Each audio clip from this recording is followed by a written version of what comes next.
So I'm with Mark Trounson, that's right, the owner of Dynomotive here, the CEO, the big boss himself, and guess what he's done? Built this engine. But I'm not even going to talk about it, I'm going to let him talk about it because this is a work of art. So, what do you got? It's our Boss headed, so big Boss 9, big block Ford. So not many people recognise the Hemi valve cover, but these engines came out in 1969 as a 429 with these Hemi heads on it. Kaase, so John Kaase Racing in America has a reproduction cylinder head that fits all the big block Fords. So that's the basis of this engine.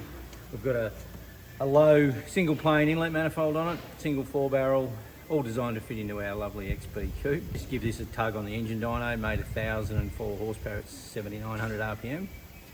So it's going to be a stout little street car. It's not going to be my daily, but it will get a bit of use, that's for sure.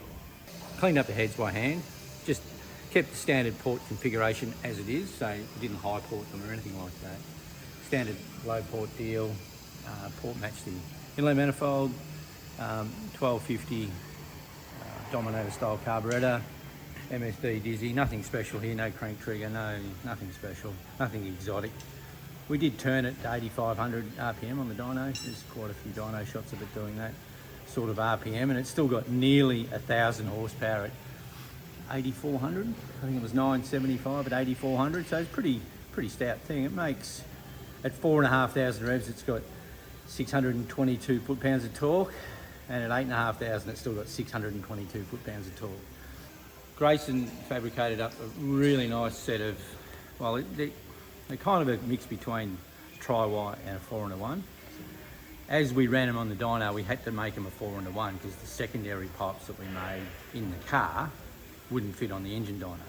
So we actually shortened them up and made a 4-in-1 for the engine dyno, which sort of kicked a bit of torque out of it, I think. But anyway, they're 4 2.5-inch primary pipes per side. And I've heard guys complaining about, you know, big blocks and XBs getting 2-inch pipes or 2.25-inch pipes in there or whatever, and it's nearly impossible. We managed to get 4 2.5-inch pipes around a standard power steering box and everything else. So and it all fits up in the car really nice. They were built in the car and it works. And they're the headers that we dynoed it with. So this has got one of our, it's a solid roller camshaft, but it is a really soft, what we call by soft roll. It's not a really aggressive roller camshaft. It's a big enough cam, but it's not super aggressive. And it should be relatively easy on parts. And when I say easy on parts, I mean easy on the lifters, easy on the valve train, relatively speaking. You're not going to do 100,000 Ks, but it's going to do a few Ks before it needs some parts. And it is all done on pump fuel. So, you know, it's not going to be that $20 a litre stuff to make that really good power. It's all on pump fuel. Put the recipe together that John Kaase gave us and pulled the string and it made the power. It's pretty simple.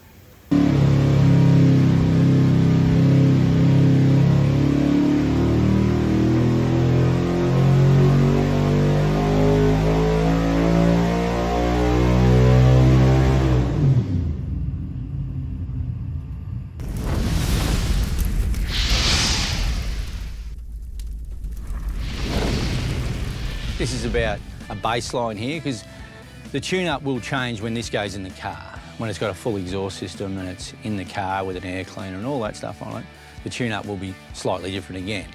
So this is more about getting a baseline, getting the mixtures good enough, and let's see how much power it makes. It is a big block, Boss 9-headed big block Ford engine. We do it on the engine dyno. Basically, we can hear everything, see everything, monitor everything. There's a heap of gauges, heaps of data. We can put load on it straight away, beds the rings in proper, gets the oil everywhere, and we can just monitor everything. Yeah, make sure it's got good oil pressure, listen for the noises, make sure everything's working the way it should be working, and just put some load on it straight away.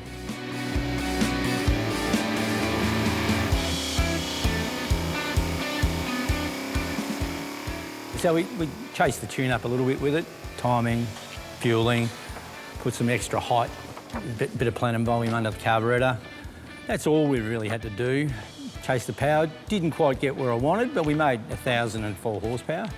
And more importantly, the thing's got over 600 foot-pounds from 4.5, and it's still got 620 foot-pounds of torque at 8,200. It made peak power at 7,700. We give it a few tugs from 4.5 to 8,500 RPM, and it's really, really strong. It's really robust. It's 6,000. If I pick some random numbers, it's got 812 horsepower at 6,000.